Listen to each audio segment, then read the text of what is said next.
Assalamu alaikum. Can you hear me?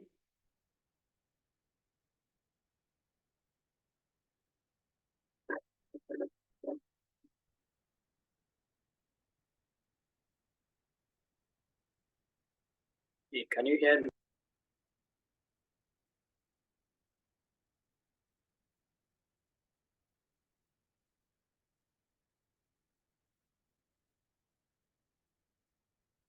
Yeah.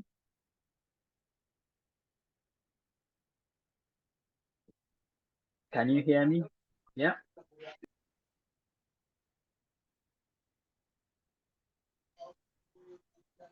Can't hear you.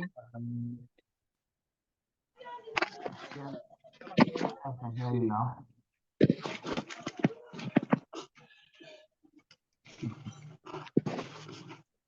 All right, so we are going to start.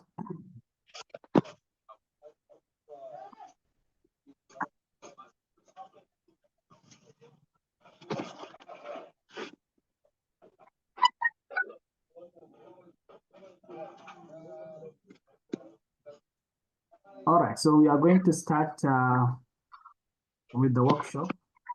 Welcome. I welcome you to this workshop, and good afternoon or good evening or good morning, wherever you are joining us from. This is one of the workshops on scholarship tricks and tips, which we hold every Saturdays, where we talk about how to get a scholarship and show you a step-by-step guide to securing a prestigious scholarship around the globe. So our agenda for today, we're going to look at an introduction. We'll look at some requirements for obtaining a scholarship. After that, we will look at it. We'll provide room for Q&A. Then we will show you a live application process walkthrough. We will also provide a Q&A. Then we will have our platform overview, after which we will look at the packages which you can subscribe to. And finally, we will close the session. My name is Abubakar San Ali. Sorry about that. Yeah, my name is Abubakar San Ali, and I will be presenting alongside my colleague, Engineer Abbas Raj. Together, we are called Yawa. And at Yawa, what we do is to help students and professionals by providing comprehensive educational consulting, as well as insightful scholarship guidance. So our expertise spans providing different types of services, especially in this regard, okay? And we try to come up with workshops for you so that you will see step-by-step how you can apply for a scholarship and how you can be able to increase your chances of securing a scholarship. So what are scholarships? First of all, when you hear scholarship, we are talking about some financial awards that you are granted as a student so that you can go and pursue your academic career. Okay, you can go and study. And this could be based on merit, that is your academic background is what determines you as a qualified candidate. Or it could be based on some need. Maybe because of your need, you do not have the means to sustain, and also you do not have the means to sponsor yourself to go and study, so you can also apply for scholarships, or there could be some specific qualifications, which we are going to look at some of them. We need this scholarship so that you can be able to reduce the financial burden of education. As you know, education is not cheap, so you need to have money in order to go and study. So if you have these scholarships, you can be able to reduce the burden of finance on you. It opens huge doors, large doors of educational opportunities, and it fosters academic and personal growth. There are different types of scholarships. We have the merits-based, diversity and inclusion, as well as the specialized scholarships. We look at those also in detail. Sources of scholarships. So how do you get scholarships? Where are scholarships coming from? Okay, first of all, sometimes scholarships come directly from the universities or colleges. So universities will say, you know what, we want to help students to come to our school.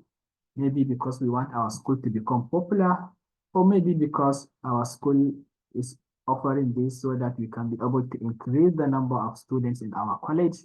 Because if we provide scholarships, we are going to get more people that will come and attend our university, and that will help our university. Because if you give, let's say, very intelligent students scholarships, and they come and join your university, then that will help your university in their ranking, because these college students will do well in the school, and by default, if they graduate, they secure good jobs, and your employability ranking will increase, which is one of the reasons why scholarships are provided by universities. You look at private organizations too, like your company, if you are working, okay, there could be some private organizations or foundations. For example, there is Bill and Melinda Gates, Warren Buffett, Carnegie, all these are big foundations, and they provide scholarships for people who are very interested in studying. If you want to study, you can apply for the Bill and Melinda Gates scholarship, and they can sponsor you to go and study, I think, in Cambridge or Oxford and other universities.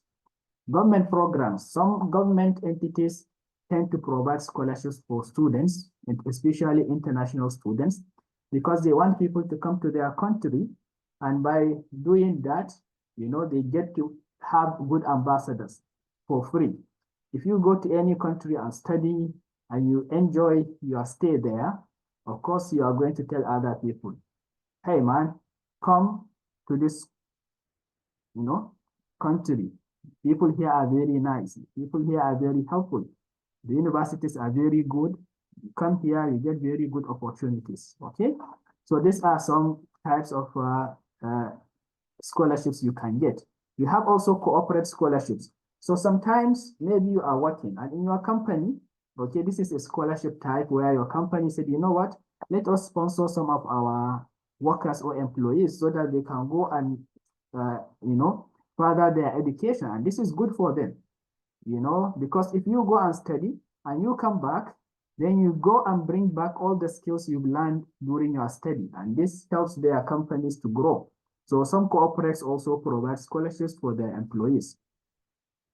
So if you are applying for a scholarship, of course, there are some requirements. You need to provide some requirements. Okay, you need to be able to meet those requirements. So for you to be able to secure that scholarship, and this includes transcripts, standardized tests, recommendation letters, statement of purpose, CV, application form, and passport. Of course, we will discuss this in more detail in the coming slides, and some of them are more important than others. Okay, so for the sake of time, I will move to the next slide. So what are some of the benefits you will be able to get if you secure a scholarship? All right, for example, we have, these are some of the most popular scholarships. We have the Erasmus Mundus. Okay, this Erasmus Mundus is a type of scholarship that is kind of sponsored by the whole EU, the European Union. So they allow students and scholars to come. When they come to Europe, they pick any university, they go and study, and they move to another university. So the very good thing about this scholarship is that it allows you to move around the world, Not only that, as you are moving around Europe to different universities, every month they also pay you very good and very generous stipend, about $1,000 for masters and around $1,500 for PhD students. They will pay all your tuition fees, so you don't have to pay any tuition fee, and they will pay you for insurance, even your flight tickets will be covered. Another type of scholarship, which is also very common and popular, is the Fulbright scholarship. Okay, this one too, similar to Erasmus Mundus, you go and study in Europe, and they will provide you with also very generous stipend, $1,000, $2,500 if you are doing PhD. We have also the Chevening Scholarship, also very, very generous scholarship, also covers everything as well as give you a stipend of around £1,000, okay?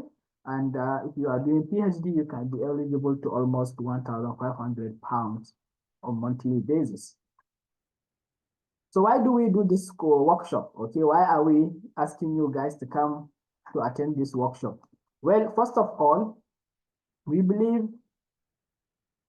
creating awareness is very important. So we create awareness, we call on to people, try to show them, okay, we have all these scholarship opportunities out there, which you might not be aware of. Now you are aware of it. Then we want you to apply. We always do this, okay? We want people to apply. We will show you step by step how you can apply. And why do we want people to get scholarship is because we want people to have motivation. When you are studying and you know that your financial burden is already relieved, is taken care of, you have less thing to worry about, so you get motivated.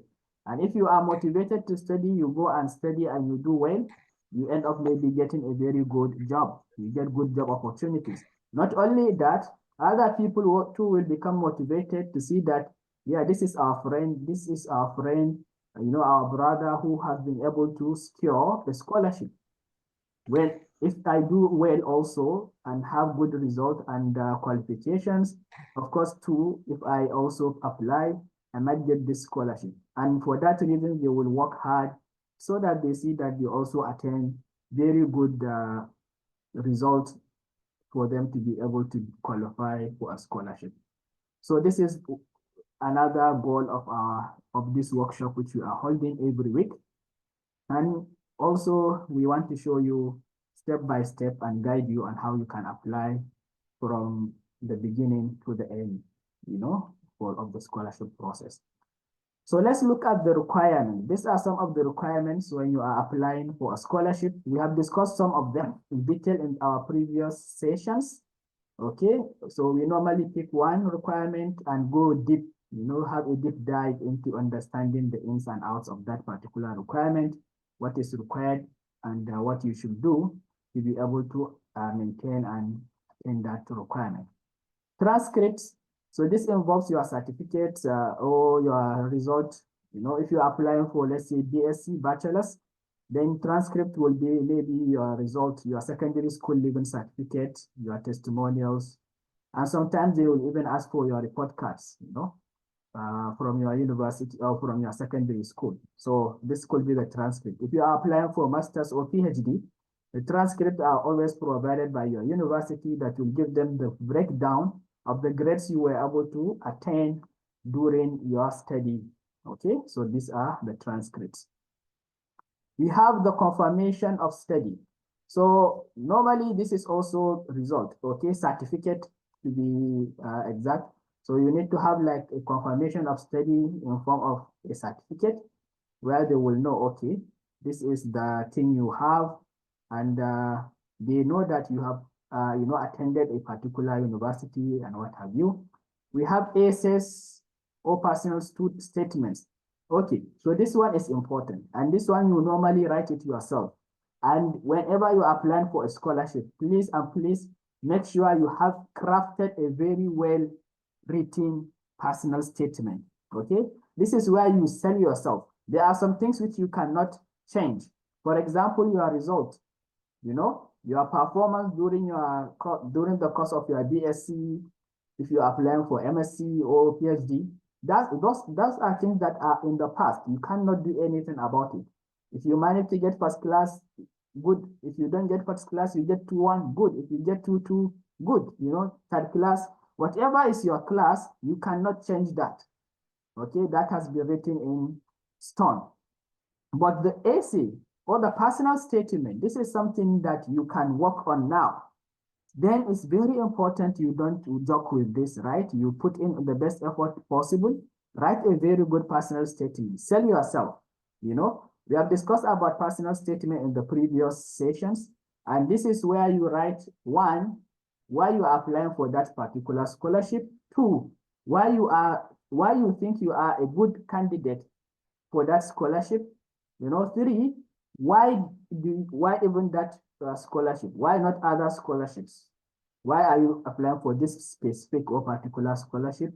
Okay, you have to tell them that. And then finally, you also have to tell them what you intend to get out of the scholarship by the end of your program. What is your plan? Do you have any plan after the program? So this is the AC. Always make sure you have this ready. Letters of recommendation too, we have talked about it. These are letters that are written on your behalf by your professors, by your bosses in your company, your employers. They tend to recommend you, they tell them that this person is of very good character, very hardworking, is a team player, very, very like creative, things like this.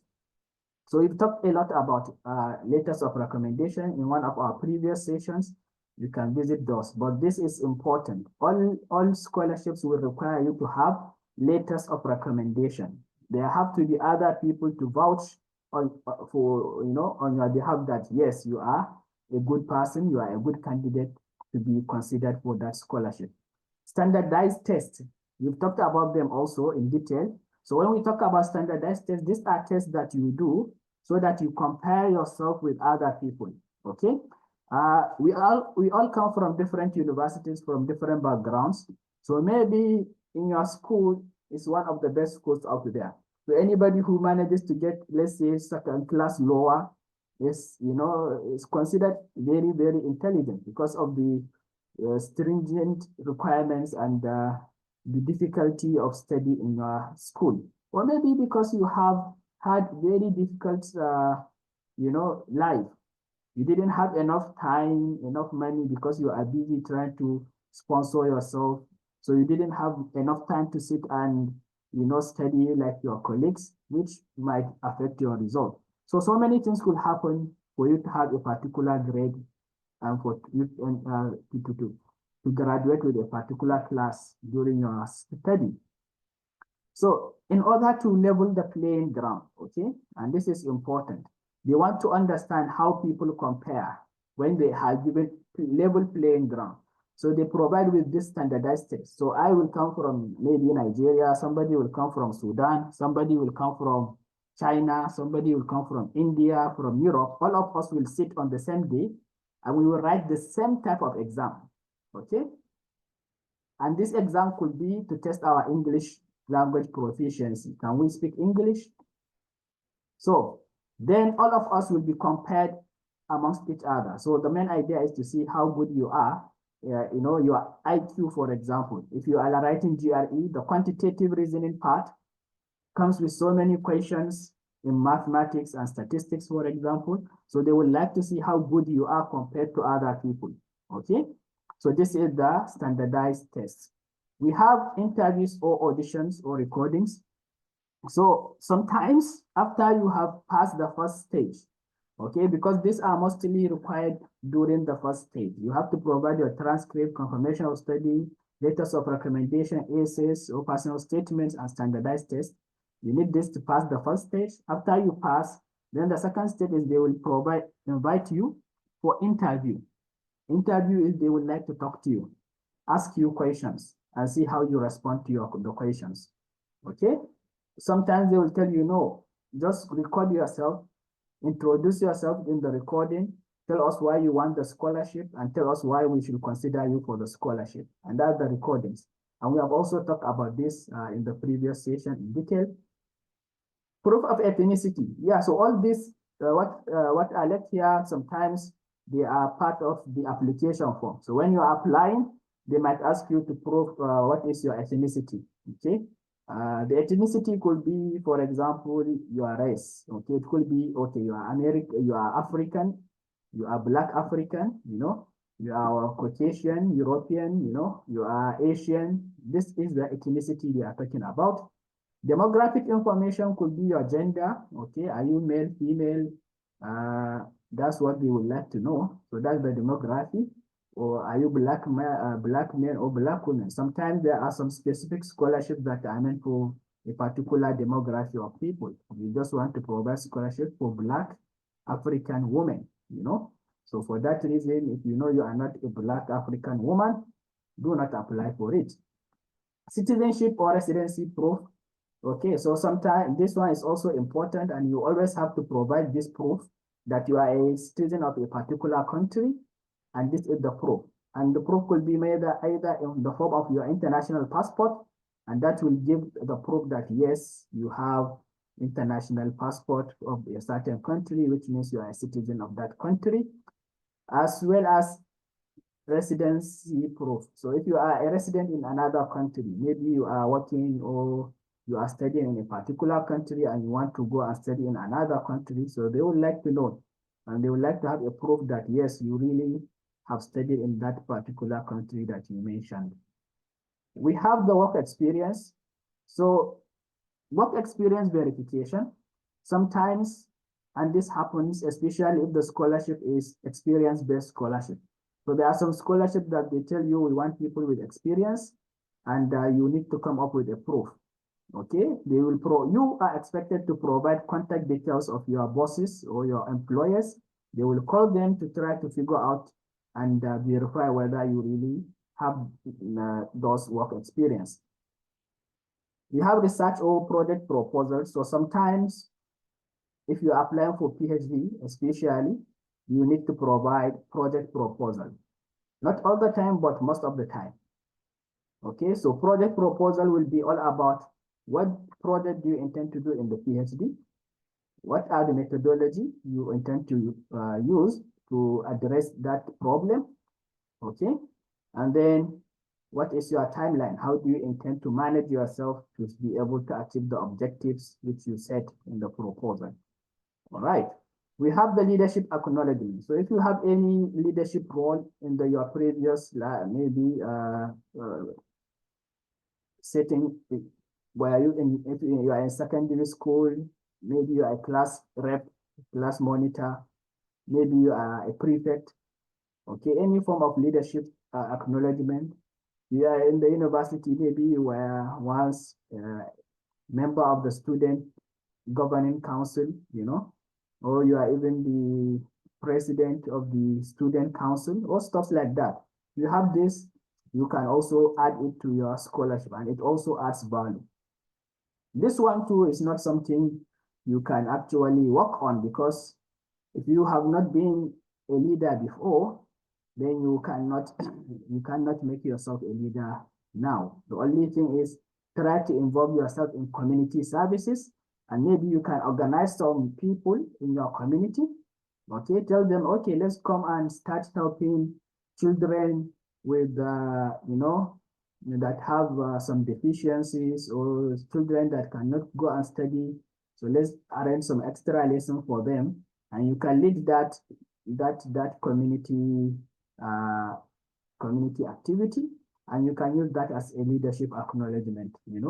And always, this is very important. Community service always is very important. So please don't go and just sit at home. Okay, if you know that there is something you can do to help in the community, is very important, and you can always use that to your advantage. They always consider that if somebody is this helpful in the community without getting any form of compensation for his effort, then we are sure if he comes to study with us, he's going to work hard so that he can also go back and do more. So character report, when you are going to some countries, especially Asian countries, they will ask you to go and get police report about your character. They don't want to give scholarships to what? The people who have very terrible character, right? To the criminals. Because if you have any criminal record, then there is a tendency, if you come to their country, you will commit those criminal or those crimes again. And that's not something they will want. So they would like to get a police report about your character before they give you any opportunity to come to their country. Okay, we have also the course description. So sometimes when you are applying, okay, they would like to know a little bit more about the course you have studied. Courses come in different shapes. Maybe you do electrical engineering, but your own electrical engineering will differ from my own electrical engineering. You come from different universities, maybe different countries. So you sometimes will be asked to explain a little bit about your own particular course which you studied. so that they will have an idea of what is it that you really did during your study. And based on that, maybe they can be able to, see if you fit a particular scholarship. Lastly, we have the CV, curriculum vitae or resume. So this one, you write the whole summary of your educational and personal life, okay? Everything you did in one page, possibly make it one page. I have seen people who are applying for scholarship and they write CVs, 3-page CV, Don't write 3-page CV. Nobody has time to sit and read your 3-page, okay? Make your CV 1 page, please. Don't waste time. Don't waste people's time with 3 pages, okay? You'll be surprised to know that my CV, even though sometimes I add my publications and what have you, but I always strive to make sure my CV doesn't exceed 2 pages at most.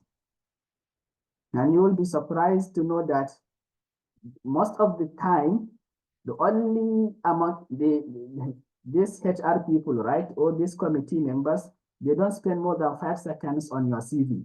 They don't spend more than 5 seconds on your CV. So you have a 3-page CV, 4-page CV, 5-page CV, and they just pick the CV, they look at it, turn to the next page. Before they know it, they throw it to the side. There are many people, But if you have 1-page CV and you have everything on the page, the moment they pick it up, they scan, they get all the information. Okay, bachelor's here, okay, yeah, that's all. Drop on this side. I will come back to it later. So always the first time, the CV doesn't last more than 5 seconds at the hands of those committee members. So try to avoid writing a very long CV. Make sure you can, write it, craft it well, and let it fit in 1 page. If you can't, then don't go beyond 2 pages, please. Unless if they ask you, maybe you are asked to come for keynote speech, you are the only person who is asked to come for that particular opportunity. Maybe you are a speaker going to speak at a certain event. You are the only one they are considering. They want to know everything about you. So there, yes, write your CV, write 5 pages, 10 pages, 20 pages. I've seen CVs of 70 pages from some professors. They are writing all their, all their papers and what have you in the CV. So keep that in mind, please. But if you apply for something that others are applying for, then know that those people will not spend more than 5 seconds on your CV. All right, so let's go to the work experience verification. And this is like a deep dive into how this is done and what is required of you so that you make this as easy as possible for them to verify your experience. So what is work experience verification? It is a proof, okay, of your claimed work experience.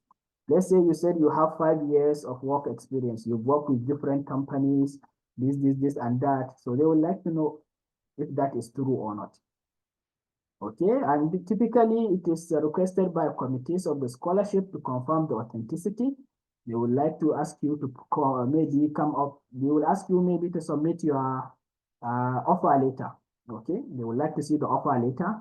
And if you said, I have experience of this, they ask you to bring letter of experience from your employer. So your employer will say, yes, this person has worked with us for 4 years, he has been teaching or he has been doing this and that, okay? So it could be a letter, it could be a pay stub, okay? Sometimes they can ask you, okay, bring your invoice, pay slip. Let's look at your pay slip to see if it is true that you have been working with these people, and if that is the case, then they must be paying you all these years. Let's see the pay slips. Or you can provide some official documents, So you can go and do some attestation on the document on your official, maybe document to show that you have really been working, memos and stuff like that. So why is it important? One, it demonstrates your professional skills and achievements, right? So if you have been working, then definitely that means somebody has deemed you, fit to pay you to offer him service. That's the point. If you are useful, definitely there are going to be people who are willing to pay for you to serve them, to offer them service. And there is no better way for me to know that you are a valuable person than for me to know that somebody before me has actually considered you a valuable person to the extent that he hired you and you're offering the service for years and he was paying you. Okay, that shows that yes, you really have professional skills that I can utilize and leverage. Okay, also showcases your commitment and work ethic. If I see that you've worked with other people for 5 years, for 10 years, this shows that you can commit to a particular job. Okay, I can't bring you maybe to my company, maybe train you for 3, 4, 5 months. You know, I'm just paying you money and I'm training you so that you acquire these skills. And then after you get all the training in those 3 years or in those 3, 4, 5 months, then you decide to quit and look for another job. That means I've wasted my time. I've just trained you for nothing. Okay, but if I see that you've been working at a company for 5 years before, I can take, I can be rest assured that if you come to work with me, you can also spend this amount of time. And if I spend 3 to 5 months maybe training you, then at least I can have you to work with me for at least 3 years. That will allow me to reap the benefit of my training you. Okay. Also validates your understanding of the field you are applying to. So if you're applying, let's say for engineering, electrical engineering, okay. Sorry guys, I keep mentioning electrical engineering. That's my background, okay, that's why. So if I want to validate my own understanding and I've seen that, okay, this person has worked in the power distribution company, okay, for 5 years, then that is an indication that this person really understands the field. Not only does he have the theoretical background from university, he also has some field experience, which is good for my company. It strengthens your application and competitiveness. Okay, not only is it going to help you when you are applying, but it will also show them that, yeah, you are competitive. So some of the thing is, you might ask me then, how do I get work experience, right? If I do not have a job. So I would advise you, even if you don't have a job, register for a company. Okay, go to CAC in Nigeria or any other business registration entity in your country and register. Register with them. And then make yourself manager or CEO. You are the only one, but call yourself the manager or CEO. Very important. Okay. Why do you do this? This provides proof. Provides proof that you do have some experience.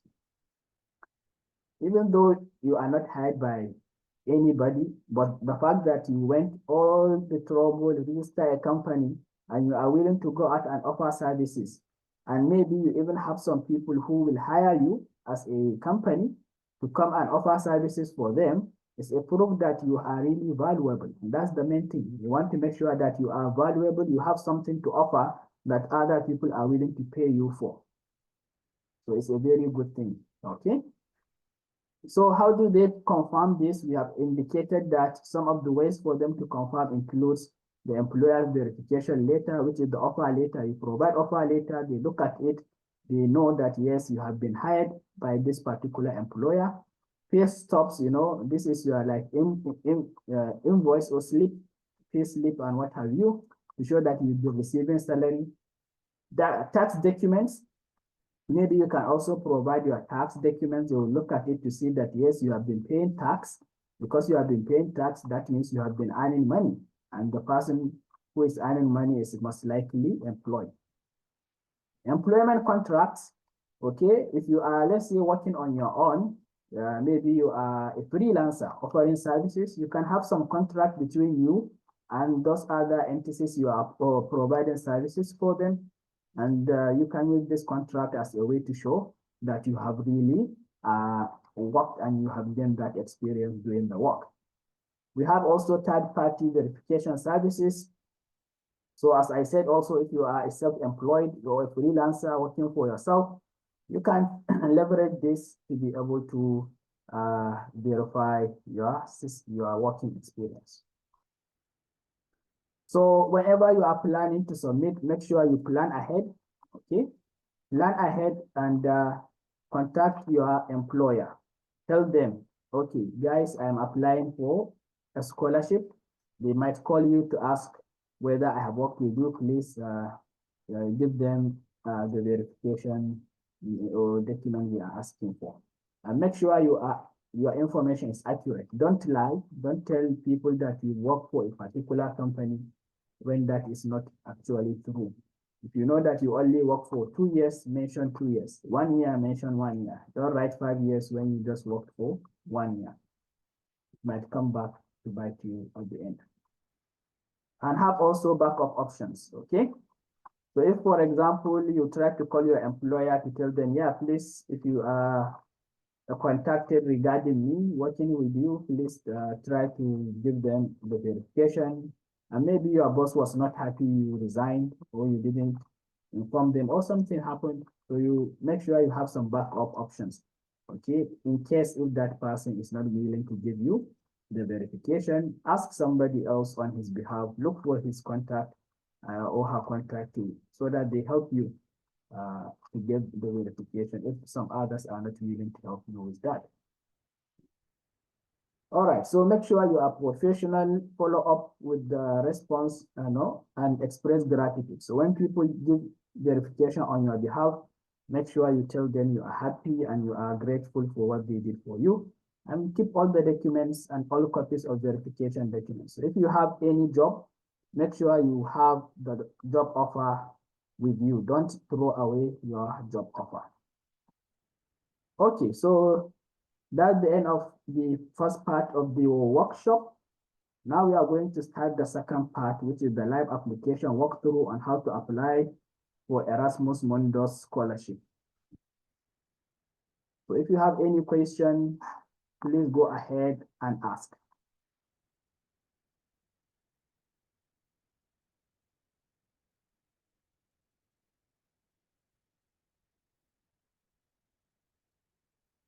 There are questions you can ask in the chat, or you can unmute your mic now and ask your question.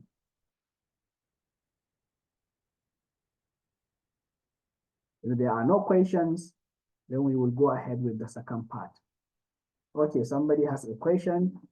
Okay, please go ahead. You can unmute yourself. Assalamu alaikum wa rahmatullah. Wa alaikum salam wa rahmatullahi wa barakatuh. Good day, sir. Yeah, how are you? Good? I'm good. Alhamdulillah. All right, good. So my question here is that, is there anyone who can apply someone to pay him? This is my question. Yeah, you want to see if you can pay someone to apply on your behalf, right? For you. Yeah. Yeah. So we, as part of the services we do in this company, we help other people who maybe are busy. People have maybe some other commitments. They are very busy. They don't have time to sit and apply for themselves. We can help them apply, okay? For a small fee, okay? We also help look for scholarships that are right and well suited for you. So we look at your credentials and academic background, and we look for scholarship that you will be a very good candidate, okay? So not that we allow you to apply for anything. So we look for something that will give you very high chance of getting it. So yes, we do this service as well in this company. Okay, sir. By which time I can contact you? Yeah, okay. So after the workshop, okay, you can reach out to us on WhatsApp, the same number. You have our WhatsApp number? Yeah, I have. Okay, good. So you can reach out to us on WhatsApp and we can arrange for that. Okay? Okay, thank you. All right. You are welcome. I'm really appreciate. May Allah reward you abundantly. I mean, and you too, brother. Thank you. All right. So, Walaikum salam. Okay, guys, any other question?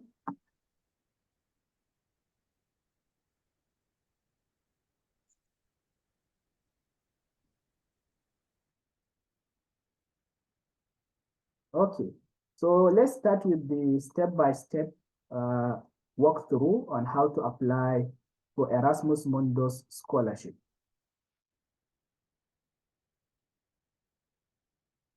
All right. So Can I Abba, go on? over to you. Yes, please. I will stop All right, sharing my please. screen. Okay.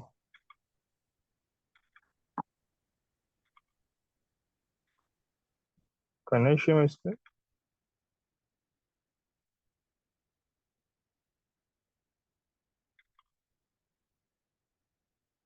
Oh, thank you.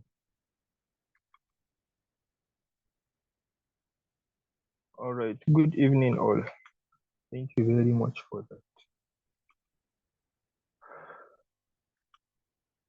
All right. So this is the Erasmus Mundus Scholarship, and these are the benefits.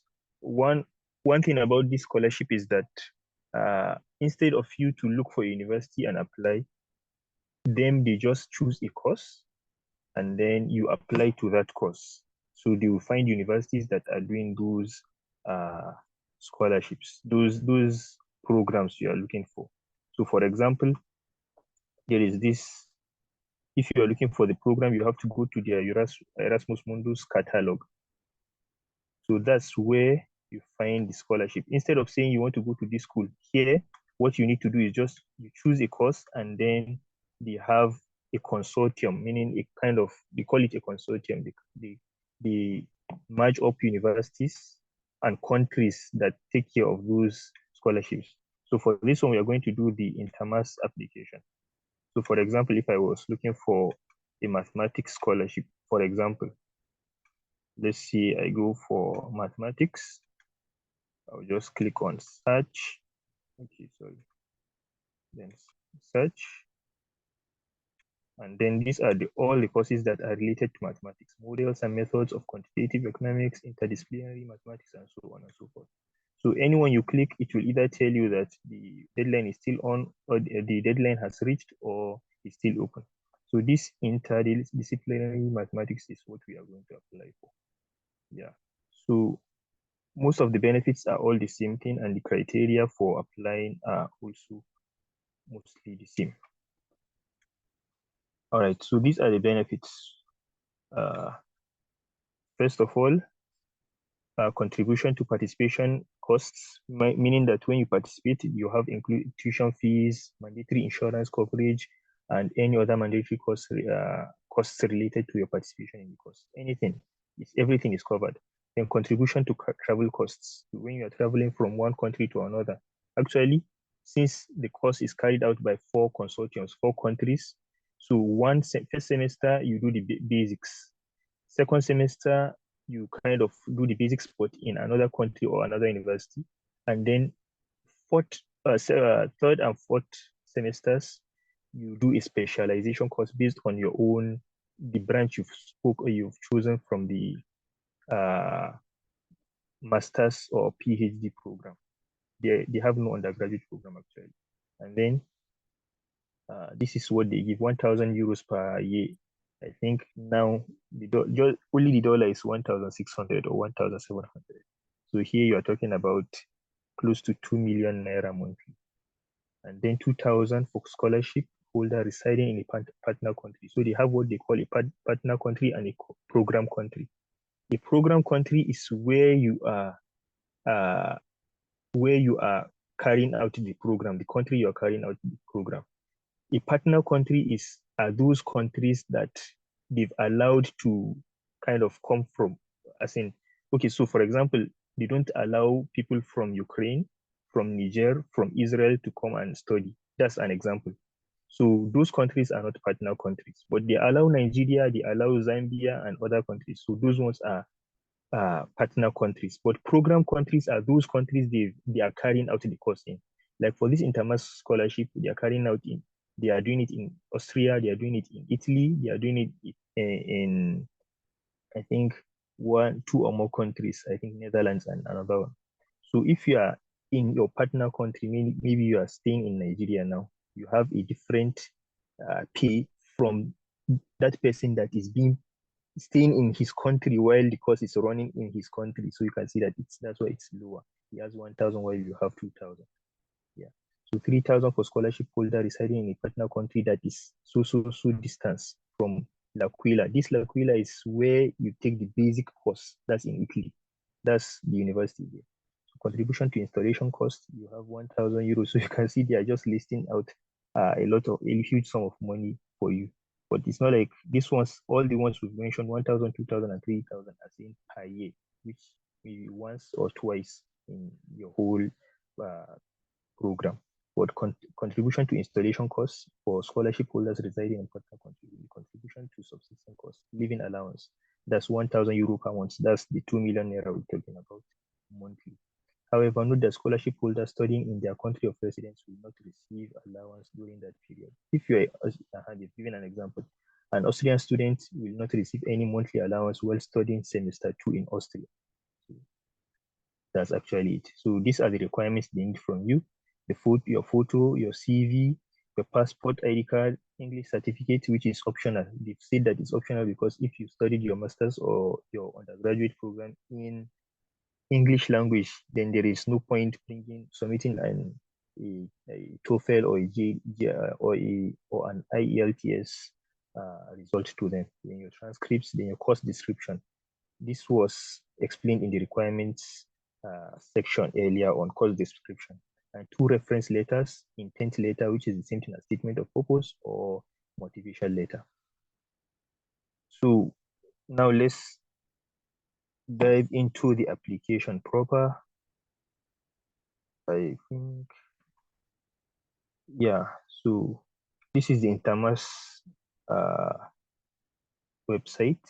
If you want to take it, we'll still write it down. It's www.intermas.eu. This is a scholarship and it's expiring 4 days from today. You see, it has 4 days, 18 hours, 40 minutes. It's like a countdown. So everything is here, the important dates, the deadlines, the benefits, and so on and so forth. Everything is here. So if you want to register, there is the link on the page too. I've already clicked on the link. That's why it has already taken me here. So you need to register first. And when you register, then that's when you can start. So let's just do it sharp. Scholar.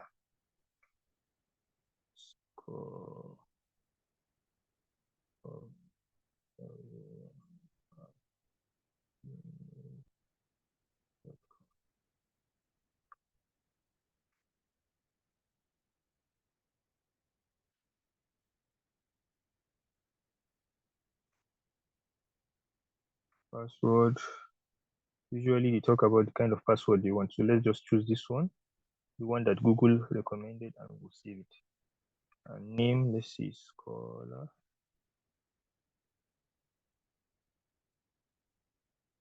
Surname, gender, let's see, female, date of birth, 15th, 10, let's see, 1993.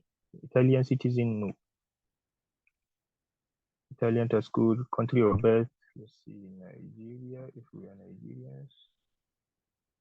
Then phone number is not mandatory. You can see that there are some that have stars on them. So if they have stars on them, that means they are mandatory to fill in for.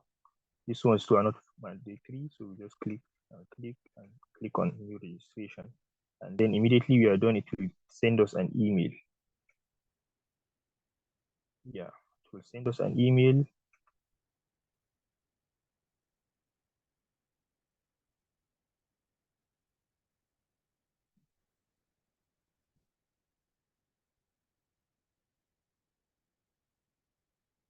I'm still expecting an email, but it hasn't sent yet.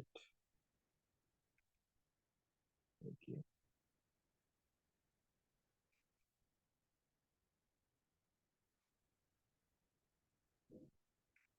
Okay, let's see. I use this password.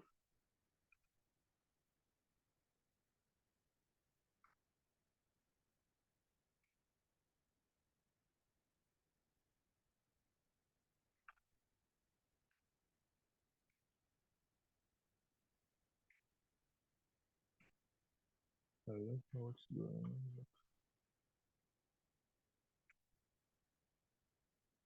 I think everything is complete here.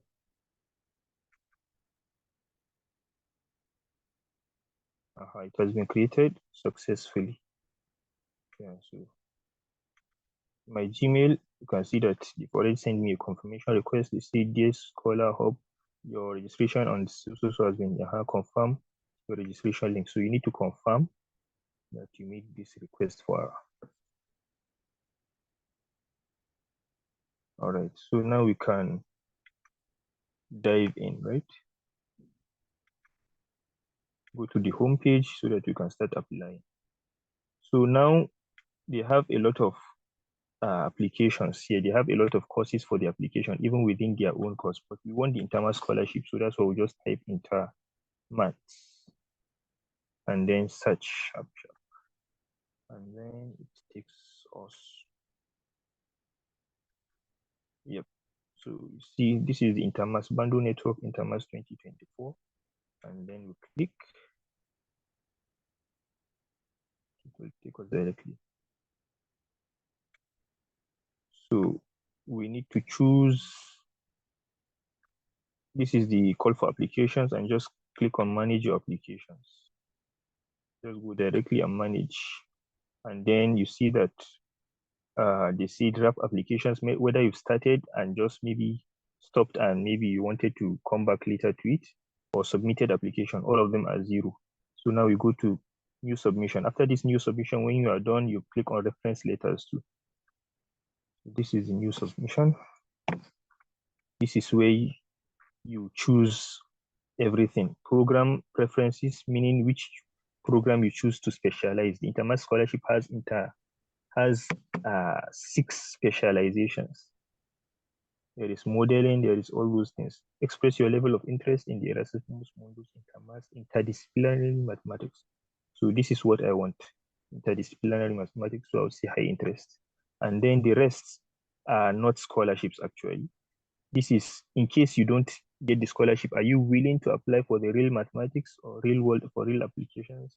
And I'll just say maybe low interest. It depends actually. If you think you want to pay, then this one too, low interest. But the rest are, then I see, I confirm. Then do you wish to indicate the study tracks? It also has study tracks. If I say yes, it will show me the specializations, cancer modeling and simulation, computational fluid dynamics. But if I say no, then it means when I go there, they can choose any specialization for me. They said, is there any Erasmus Mundus track that you are not interested in, so that they filter out in case they want to choose for you? They will know that, okay, since you've indicated that you don't want this one, then they won't give you that one. So if I say yes, I have to click on which one is it I don't want, so that they don't include it. If I say no, then they can give me anything, no problem. So have you ever carried out your main activity? They want to ask whether you've carried out anything in their country or in any of their European Union member states. So since, let's see, we have never taken any courses abroad, let's see, for example, abroad in the European Union countries like Austria, Iceland, Macedonia, all those ones. We have never taken courses there, so we just click on no. Did you already obtain Erasmus Mundus? So they don't want somebody who has been a beneficiary of the scholarship to reapply again. Yeah, so I'll say no. If I say yes, then they'll say I'm not eligible. Then confirm and proceed. Confirm before proceeding. You have to read these things sometimes so that you don't trap yourself into some legal issues. So real mathematics, double MSc, we are not interested, so just click no, even before reading it. Yeah, because I've already said that it's the intermathematics that is scholarship open. This one too, is there a real mathematics? The track we are not interested in? No. So this one too, do you wish to indicate study tracks? No. This one too, let's see. So we save and proceed. Sorry if I'm taking it too fast. And then we go to the next thing. This part is easy, right? It's just your personal details about your country, you know, yourself, your name, your date of birth, your gender, and everything. So this should be easy for you. Yeah. There is nothing specific here. You want to know if you are married or not, you have children or not. If you have no children, do you plan to have children? So everything they would like to know. Okay? Yeah. So that's it. So let's go back to the index page and choose another page. Here you can fill it in. We are done with personal details also. Then previous education too. This is where you can see what is there too. They're asking of things your university, your everything, enrollment so date.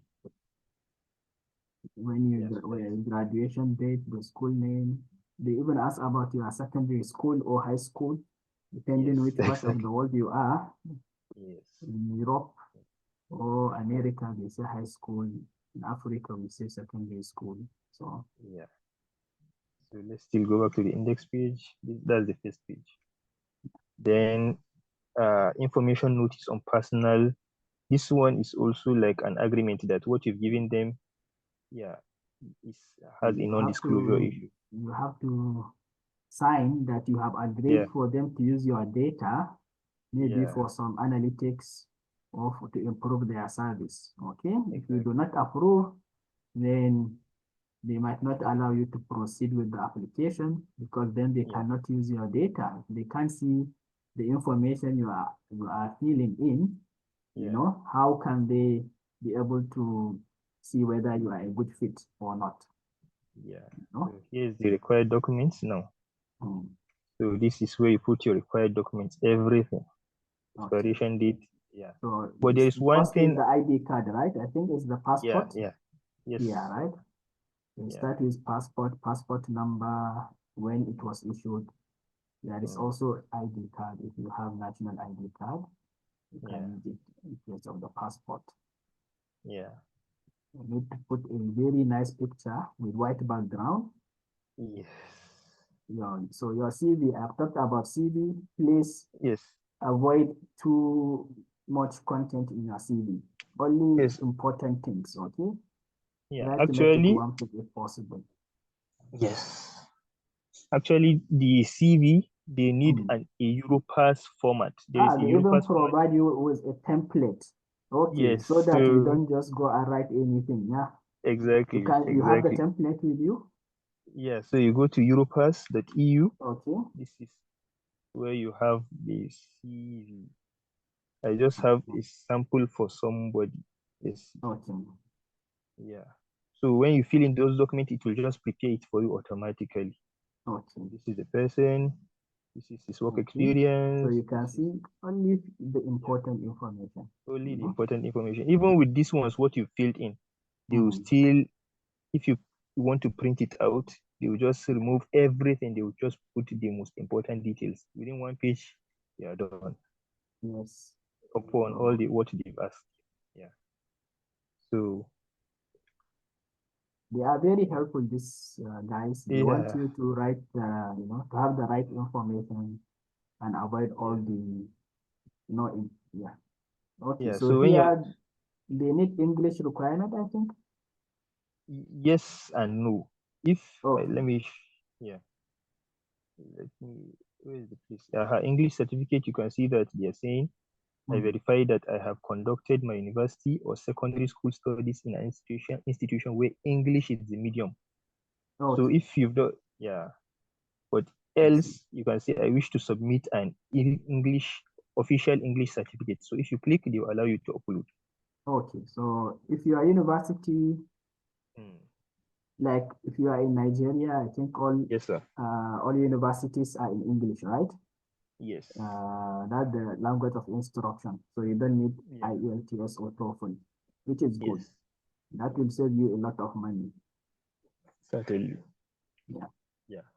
So that's basically it. Transcript, and they do not also ask for GRE, right? No GRE. Yes. Awesome. No GREs. Okay.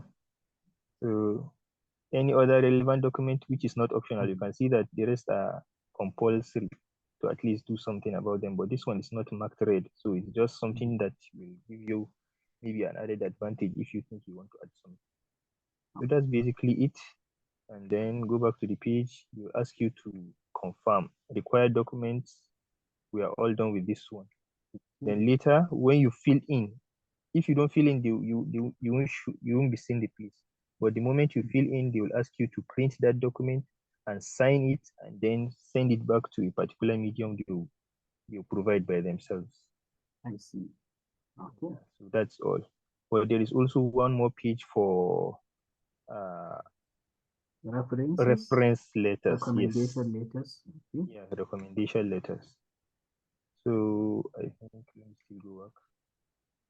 They will provide you, they will say you should provide those persons that will act as your referees, and then they will send them emails themselves. So they won't even have contact with you directly.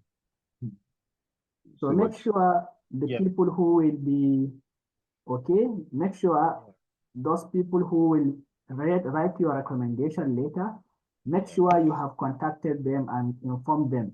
Okay, tell them, okay, you are going to receive an email for recommendation on my behalf. Please and please help and try to see that you have filled the recommendation details. Okay.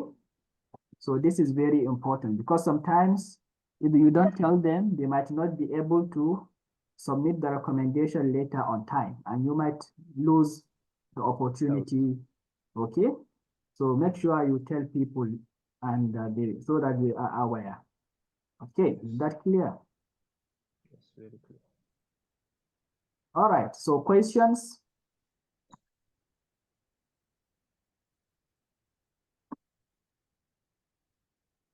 Do you have any question?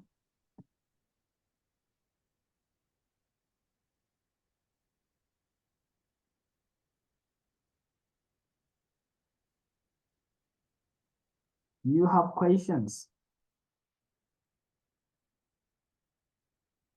So no questions, all clear. Remember, you have 4 days, right? Only 4 days? 4 days left, right, Abba? Yeah, 4 days.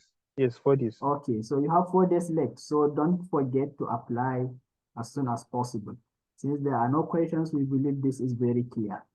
All right, so regarding the next part is the quick demo of our app. We told you last week that we are building an app for you to help you with your scholarship search and journey, okay? So I will share my screen. And you can also get this app. You can use the app to be able to help you with your scholarship application. Okay, can you see my screen? No. Not yet. Okay, it's coming. It's coming up. Still, you can't see it.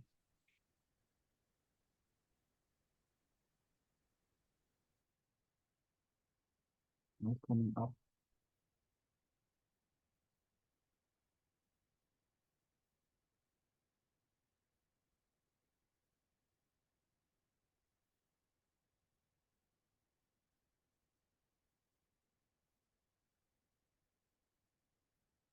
Now you can see, right? Okay, so as you can see here, we have our app which we made for you called Scholar Hub. Okay, so you can open Scholar Hub and it will bring you here. So it will ask you to skip to login, press that. If this is the first time you are registering or you are using the app, you see register down here. Don't have an account, register. Okay, click register. So it will bring you to the registration page. So I will write my name, my email, for example. Okay. Let me use a simple password. 4, 5, 6, 6. Okay, this is already in use. Let me use a simple one. Next. 1, 2, 3. Gmail.com. Okay. So this creates the account and it will open up for you. So we have created, as you can see here, we have so many things for you. First of all, if you want to practice and for English proficiency, you can open the English proficiency. We have discussed about English proficiency test before, IELTS and TOEFL. Okay. So if you are here, you can say, okay, I want to see IELTS. You can open it up. You can begin lessons. Okay. Here we do not have lesson yet. If you go to TOEFL, you can see this is from Rodrigo. Okay. So you can open and you can see we have lots of lessons here for you. So if you are practicing for English, especially you want to sit for the TOEFL exam, take advantage of this. Okay, these are all lessons we curated from the best schools out there. Okay, and you will see all this. It will allow you to be able to watch the video and you can see the lessons. When you finish, you go back to the previous lesson and so on. Okay, so make sure you leverage this to do this, to practice. We also have the scholarship guide category where you will see so many things as well as the technical test. Okay, here we have the GMAT, we have the GRE. For example, this is GRE. You can open GRE and you can see we have also lessons on GRE. Okay, these are all lessons on GRE. You can open and you can watch the video for GRE. These are very good lectures on GRE. All right, so make sure you leverage this to practice. We have some tools for you as well. We have the scholarship finder. Okay, here if you open the scholarship finder, you will see list of scholarships. Like look at it. We have Abu Dhabi scholarship, we have China, we have Canada, Sweden, and every, like so many one. We put all this for you guys, okay? All in one place. So all you have to do, if you find one that you like, for example, there is this one. Okay, this one is, okay, the deadline is passed for Abu Dhabi. Okay, there is one for China, not deadline. For this is for China. If you want to study in China, master's or PhD, they provide this. This is the name of the scholarship, Chinese University Scholarship, and it's fully funded. You can see the benefits. So we can see the details. Click view details, and you can see all this, okay? And this is more details about it. They require TOEFL and GRE. Here you can see they require TOEFL and GRE, and it's open to all nationalities. You would like to see all this, okay? If you are ready to apply, you can click apply now, okay? And it will take you to the Chinese page for you to apply directly, all right? You can see it's going to take you to their website. And if you don't want to do it, okay, let's go back to the scholarship finder. Okay, if you want to talk to us, you can also click the talk to us here. You can see talk to us, and it will open our page on WhatsApp, and you can talk to us directly. Okay, so this is the scholarship finder. In fact, we also have the check eligibility, which is a feature. So when you click check eligibility, it will ask your educational background, and this we have an AI which will help you with that. Okay, the educational background that you provide is going to be correlated with the scholarship details, and it will see if you are eligible for that scholarship. It will tell you so that you don't waste your time. Okay, so that will help you to do that. Okay, so these are some of the features we have for you. We have also practice exams for you to try. For example, we have TOEFL, GRE, and so on, you know, all of them. You can try them out. For example, I can try the writing exam on TOEFL. I will click start, and it will take me to the TOEFL examination page. And this is the standard TOEFL test. These are the same exams you will see if you are going to sit for TOEFL, okay? So make sure you leverage this, okay, and take the test. Okay, we have GRE as well, you know, and make sure you leverage this as I said. Okay, we have, what else? Okay, we have the teaching assistant. This is a bot, okay, a chat bot, which we provide for you, which you can chat with. You can talk to the chat bot. You can chat with the chat bot, hello, for example, you know, and you guys will be able to talk. And okay, I have run out of credits. No problem. I will add more credits for myself.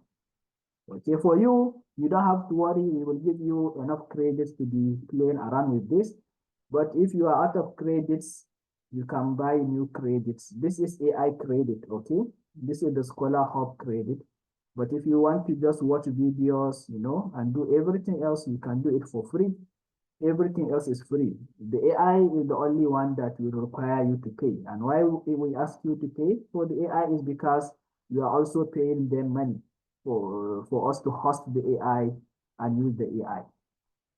Okay, so this is all for you. You know, as we said, we want to make sure we provide everything for you that will make your life easy when you apply for scholarships.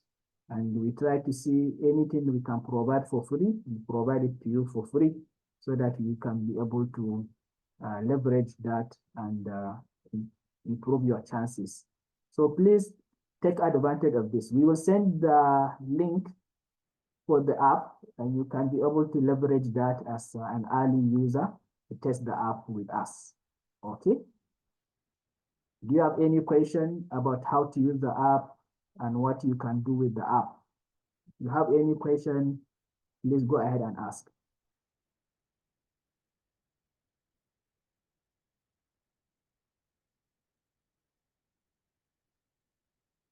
No questions? Okay. So I hope you guys will apply for scholarships and I hope each and every one of you will be able to secure a scholarship within this year. Okay, I really do. And we are here to help you out. If you are stuck, you can reach out to us on WhatsApp and we will be able to help you the best of our abilities. Okay. So if there are no questions, we will call this session a day, and I will like to thank you all for attending the session, for taking your time to be here. So thank you, and have a good day. All right. Thank you very much.